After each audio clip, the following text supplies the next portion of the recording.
Bienvenue dans le deuxième épisode de cette série où on recode ChatGPT de zéro pour comprendre comment ça fonctionne de A à Z. Et la dernière fois, on a vu comment le texte il était découpé en petits morceaux grâce à la tokenisation et l'algorithme BPE. Mais aujourd'hui, on va aborder un problème qui arrive juste après. Et il est crucial. Les tokens tout seuls, ça suffit pas. Hein? Comment ça? On a fait tout ça pour rien? Ah non, mais les tokens ils sont super utiles. Ils permettent de découper le texte, de réduire le vocabulaire et surtout, ils simplifient le travail du modèle. Mais on peut pas s'arrêter là. Mais pourquoi on s'arrête pas là? On a des tokens, c'est des nombres maintenant. Donc on pourrait les passer directement au modèle, non? Alors c'est une très bonne remarque, mais laisse-moi te montrer un exemple. Regarde, si on prend la phrase « Les chats sont les rois du monde », et en le passant dans le tokenizer qu'on a fait la dernière fois, on obtient quelque chose comme ça. On voit bien que notre texte a été découpé en tokens, et en dessous on voit tous les numéros des tokens. Et donc là ta remarque c'est « Ok, on a des numéros ici ».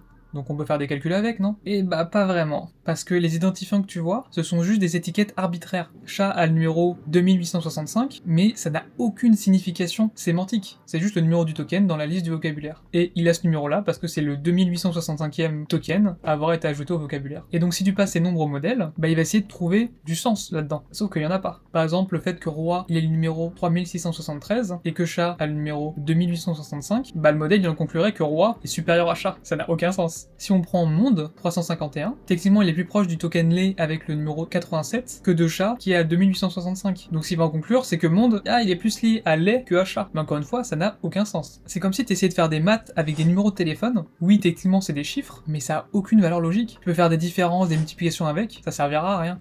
On fait comment alors? Une des solutions, ce serait d'utiliser le one-hot encoding. C'est un format de données qui est beaucoup utilisé en machine learning, et on va voir pourquoi dans le cadre des modèles de langage, c'est pas vraiment adapté. Donc comment ça marche? Imaginons qu'on ait un vocabulaire de 10 000 tokens. Pour représenter un token, on crée un vecteur de longueur 10 000 rempli de 0, sauf à une seule position, qui a la valeur 1. Donc prenons l'exemple de chat, la valeur de son token, c'est 2865. On n'a pas envie que le modèle tire des conclusions de ce chiffre en essayant de faire par exemple des distances entre différents nombres, etc. On va avoir 9999 0 à l'index numéro 2865, on va avoir un 1. Alors pourquoi c'est déjà mieux? Déjà tout d'abord, tous les vecteurs ils sont à égale distance les uns des autres. Du coup, le modèle, il peut plus conclure que chat il est plus grand que roi, ou que monde il est plus proche de lait que de chat. Donc déjà ça élimine ce biais numérique. Laisse-moi deviner, c'est là que tu dis « mais il y a quelques problèmes ». Tu m'ôtes les mots de la bouche. Effectivement, ça reste très limité. Mais pourquoi? D'abord, c'est ultra inefficace. Ça fait des vecteurs énormes, remplis de zéro, pour une seule info utile. C'est comme si je te donnais un livre, avec des milliers de pages, et il y a une seule où il y a écrit quelque chose dedans. Ça paraît un peu stupide quand même. Et il y a un deuxième problème, c'est que tous les vecteurs sont à la même distance. Il n'y a aucune notion de proximité sémantique. Par exemple, chat et chien, ils vont être tout aussi éloignés que chat et trompette. Et surtout, il y a un dernier problème, qui est assez grave d'ailleurs, c'est que si on a besoin d'ajouter plus tard un nouveau token, donc on passe de 10 000 à 10 001, on est obligé d'agrandir tous les vecteurs de one-hot, de tous les tokens, de passer de dimension 10 000 à 10 001. Et ça, c'est pas foufou quoi. En vrai, le one-hot il est surtout adapté pour des modèles plutôt de classification. Par exemple, si j'ai envie de trier des images entre chien, chat, castor et loutre, ici, le one-hot il sera adapté, puisqu'il n'y a aucune relation à tirer des inputs, ils sont tous indépendants. Donc il n'y a rien qui marche en fait. On s'arrête là du coup? Si on s'arrêtait là, on n'aurait pas de ChatGPT, hein. Il y a bien une solution. Et c'est là que les embeddings interviennent. Ils permettent de résoudre les différents problèmes qu'on vient d'aborder en transformant chaque token en vecteur dense. Dense? Oula, tu m'as perdu. En français, ça donne quoi? T'inquiète, c'est vraiment pas compliqué. Tu vois le vecteur de one-hot encoding qu'on a vu tout à l'heure? C'est ce qu'on appelle un vecteur sparse, ou alors en français, creux. On a plein de dimensions qui servent à rien du tout, puisqu'elles sont remplies de zéro. Alors qu'à l'inverse, un vecteur dense, c'est un vecteur où l'information elle est répartie sur toutes les dimensions. Et ça va plutôt ressembler à quelque chose comme ça. Ça te rappelle des maths du lycée peut-être? Et une autre caractéristique des embeddings, c'est que le nombre de dimensions, il est vraiment réduit. Avec le one-hot encoding tout à l'heure, on avait besoin d'autant de dimensions qu'il y avait de mots dans le vocabulaire. Ici, on peut choisir la dimension nous-mêmes avant d'entraîner le modèle. C'est ce qu'on appelle un hyperparamètre. Hyperparamètre? C'est quoi ça encore? En gros, quand tu veux entraîner un modèle, il y a deux types de paramètres. Le premier type, c'est ceux que le modèle il apprend automatiquement pendant l'entraînement. Et le deuxième type, c'est ceux qu'on va fixer au début et qui vont fortement impacter l'entraînement du modèle. En gros, en français, c'est un peu comme les réglages d'un four avant la cuisson. Tu choisis la température, la durée, etc. C'est pas le four lui-même qui va décider comment cuire ce que tu mets à l'intérieur. Et de la même façon, les hyperparamètres, ils guident l'apprentissage du modèle. Ah, et y a quoi d'autre comme hyperparamètres? Il y en a plein, hein. Par exemple, le nombre de couches ou le nombre de neurones par couche, le learning rate, le batch size... Ok, j'ai absolument rien compris de ce que tu viens de dire. T'inquiète, on y reviendra plus tard, c'est pas super important pour le moment. D'ailleurs, petite parenthèse, si vous aimez bien ce que je fais, pensez à vous abonner, à liker, à commenter, etc. Parce que ça a l'air de rien, mais ça me prend énormément de temps de faire une vidéo comme celle-là. Donc si vous voulez que je continue à en faire, c'est le meilleur moyen de me soutenir. Bien sûr, si vous avez des idées, des remarques, des questions, n'hésitez pas à les mettre en commentaire. T'inquiète même pas, je me suis abonné direct, t'es un boss. Donc, revenons à nos embeddings. Je disais qu'on choisit nous-mêmes le nombre de dimensions. En général, ça varie entre 100 et 2000 dimensions. Mais bon, ça peut aller plus haut pour les plus gros modèles. L'important, c'est de choisir en fonction de ses besoins. Mais ça, c'est des détails. Le plus important avec les embeddings, c'est que la proximité et la direction des vecteurs, ils sont liés à un vrai sens sémantique. Ce que ça veut dire, c'est que l'embedding de chat, il serait plus proche de celui de chien que de trompette. Attends, on va visualiser ça avec le modèle le plus connu, Word2Vec. Et il était là bien avant ChatGPT puisqu'il date de 2013. Donc ici, tu vois, c'est une représentation en 3 dimensions des différents embeddings qui ont été calculés. Déjà, première remarque, comme vous pouvez le voir, les embeddings, ils ont 200 dimensions.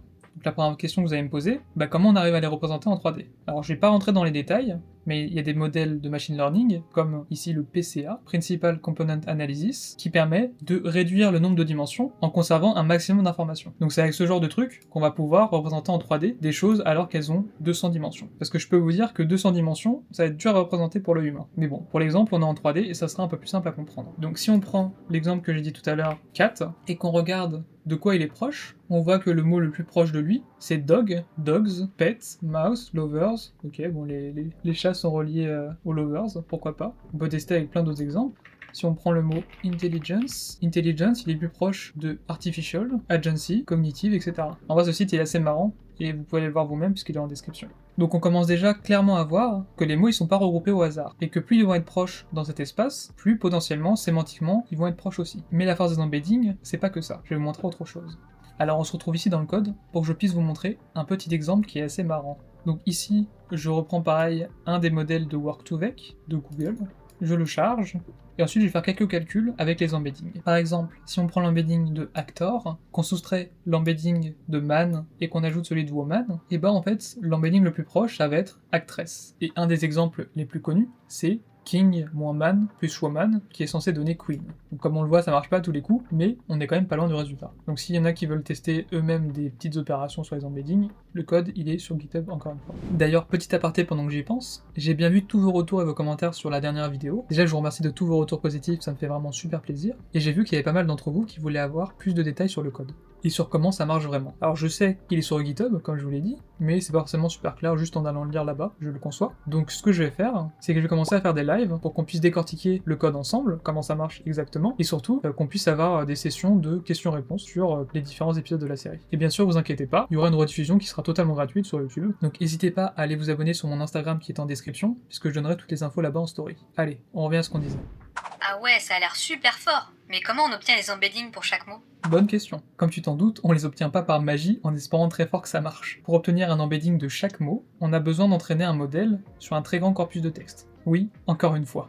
Et le but, c'est d'apprendre à représenter chaque mot comme un vecteur dans un espace de dimensions choisies. Genre 300 dimensions par exemple. De manière à ce que les mots utilisés dans des contextes similaires, ils aient des vecteurs proches. Petit aparté, dans cette partie-là, je vais parler de mots et de tokens un petit peu de manière interchangeable. Il faut savoir que Word2Vec, il fait des embeddings par mot, et que dans les langages de modèle actuels, ça va être des embeddings par token. Mais par simplicité, faites comme si je disais tout le temps token, d'accord? Et il y a plusieurs façons de faire ça. Mais l'idée de base, elle est encore une fois dans Word2Vec, le modèle que je t'ai montré tout à l'heure. Et ça repose sur 2 principales variantes.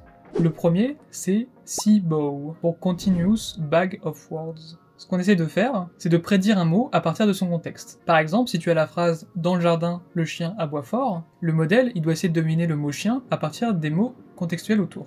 On va donner « le » et « aboie » au modèle, et son but, ça va être de prédire « chien ». Et en apprenant à faire ça des milliards de fois sur des dizaines de phrases et de mots différents, il va finir par comprendre que chien et aboie, ils apparaissent souvent dans le même contexte. Donc ça, c'est pour CBOW. Et on a un deuxième type d'algorithme, c'est ce qu'on appelle skipgram. Et là, c'est l'inverse. Donc si on reprend cette même phrase, dans le jardin, le chien aboie, là le but ça va être de prédire le et aboie à partir de chien, du mot central. Donc le modèle va plutôt ressembler à ça. On va donner chien en entrée au modèle, et son but ça va être de prédire le et aboie. C'est beaucoup plus adapté quand on a un vocabulaire très vaste, et qu'on a envie de capturer les relations qui sont fines. Oui, mais dans ton exemple, le modèle il va apprendre que le, c'est proche de chien, ça n'a aucun sens. Oui, mais il sera pas proche que de chien. Par exemple, il va être aussi proche de jardin, de dent, etc. Comme le mot le, il va être retrouvé dans plein de de contextes différents associés à plein de mots différents, et bah le modèle, il va finir par capter que ça apporte pas beaucoup d'infos. Parce que c'est des mots qu'on retrouve partout, mais qui veulent pas dire grand chose. En traitement du langage naturel, on appelle ça des stop words. Et parfois, on peut carrément les ignorer pendant l'entraînement, en les supprimant du texte dès le départ. Ah ok, je vois. Mais sinon, dans ton petit schéma, je vois pas où sont les vecteurs dans tout ça. Ils sortent d'où les embeddings? En fait, on les extrait directement du modèle. Regarde, je te montre. Alors attention, je vais simplifier ça à l'extrême, parce que rentrer dans les détails sur le fonctionnement des réseaux de neurones, bah ça nécessiterait plusieurs vidéos pour eux seuls. Et là on n'a pas le temps de rentrer dans les détails. Donc pour faire simple, reprenons notre phrase, dans le jardin, le chien aboie. Ici, si on découpe notre phrase en différents mots, on obtient une taille de vocabulaire de 5. Et tu te souviens du one-hot encoding dont j'ai parlé tout à l'heure? Et bon en fait il est pas si inutile que ça. Il va nous servir ici comme entrée du modèle. Comme on a une taille de vocabulaire de 5, chaque vecteur one-hot, il va être de taille 5. Et donc on va dire que dans, c'est le premier mot, le deuxième, etc., etc. Donc on se retrouve avec 5 représentations vectorielles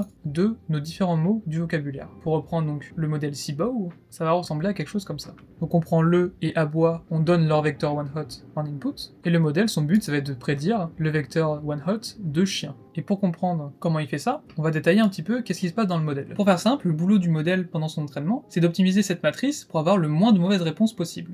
Au tout début, on va l'initialiser de manière totalement aléatoire, et puis petit à petit, on va la modifier pour se rapprocher de ce qu'on veut. Donc cette matrice, elle est de dimensions. Pour le nombre de lignes, c'est la taille du vocabulaire, et pour le nombre de colonnes, c'est les dimensions des embeddings qu'on veut, des embeddings de taille 3. Pour extraire un embedding de cette matrice, je multiplie le one-hot encoding de chien par cette matrice, ça donne ici donc la 4e ligne seulement. Donc ici, ça c'est l'embedding du mot chien. D'accord. Ok, mais qu'est-ce qui fait concrètement le modèle pour avoir les bons embeddings à la fin de l'entraînement?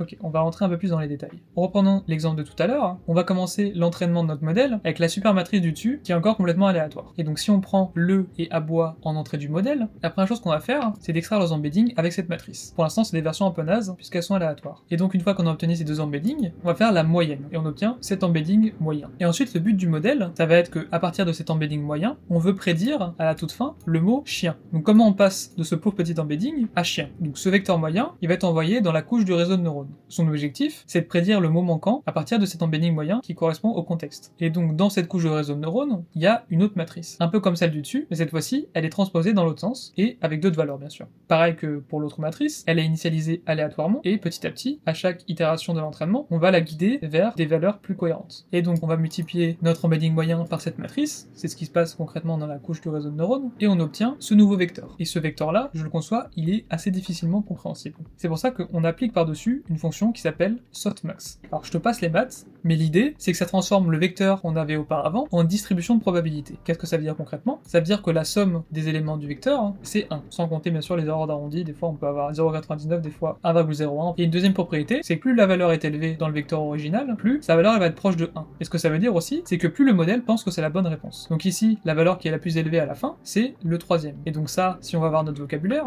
le troisième mot, ça correspond à jardin. Sauf que nous, on attendait chien. Donc pour l'instant, le modèle, il est complètement à côté de la plaque. Mais ça, faut pas s'étonner, on l'a initialisé de manière aléatoire. Et donc on répète ce processus avec d'autres paires de mots, donc là on n'a qu'une seule phrase, mais en réalité on en aurait des centaines, voire des milliers, et à chaque fois, on regarde s'il se trompe, et on utilise ça pour ajuster un petit peu les deux matrices grâce à ce qu'on appelle la backpropagation. Je vais pas aborder ce concept ici, mais n'hésitez pas à me dire en commentaire si vous voulez que j'en fasse une vidéo. Concrètement, ce que fait la backpropagation, c'est que grâce aux erreurs et aux bonnes réponses qu'on vient d'avoir, on corrige un tout petit peu les poids des différentes matrices dans le réseau de neurones pour augmenter les chances de mieux prédire la prochaine fois. Et on répète ça encore et encore, jusqu'à ce qu'il commence à comprendre quelque chose. C'est fou, ça m'a l'air super simple et en même temps ultra compliqué. T'inquiète, tant que t'as à peu près compris le processus, ça suffira pour le moment. Mais du coup, ChatGPT, il utilise un modèle SIPO ou? Alors, oui et non. Dans un modèle comme ChatGPT, la première couche du modèle, c'est de transformer les tokens en embedding. À chaque token, on va associer un embedding pendant l'entraînement, mais ces embeddings, ils sont pas créés dans leur coin, comme on vient de voir avec Seabow ou Skipgram. Ils sont entraînés en même temps que tout le reste du modèle. Et c'est pour ça qu'ils sont bien plus puissants que ceux d'un simple Seabow. Et d'ailleurs, dans l'algorithme Seabow, on avait vu qu'on faisait une moyenne des deux vecteurs ici. Et c'est pas top. On perd plein d'infos parce que la moyenne, c'est une opération destructrice. Destructrice? Ouais, écoute, si je te donne 15 et que je te dis que c'est la moyenne de deux autres nombres, tu pourrais les retrouver? Bah non, y a plein de possibilités. 13-17, 10-20, 5-25, etc. Exactement. Et c'est pareil avec les embeddings. Faire la moyenne, ça détruit une bonne partie de l'information. Bah on fait comment alors?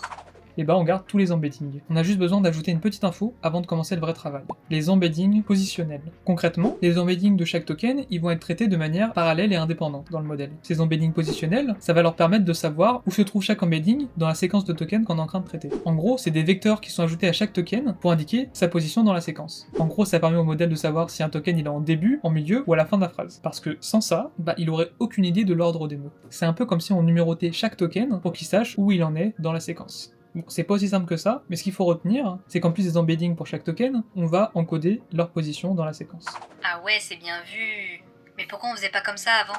Parce que avant, il manquait la pièce maîtresse du puzzle, le mécanisme de l'attention. Et c'est ce qui change tout, ce qui permet à ChatGPT et à tous les autres modèles de capter les relations entre les différents tokens, même quand ils sont loin les uns des autres. Et tu veux savoir comment? Et bah reste bien accroché, parce que dans la prochaine vidéo, on va plonger dans le cœur de la bête, et là, tout va devenir plus clair.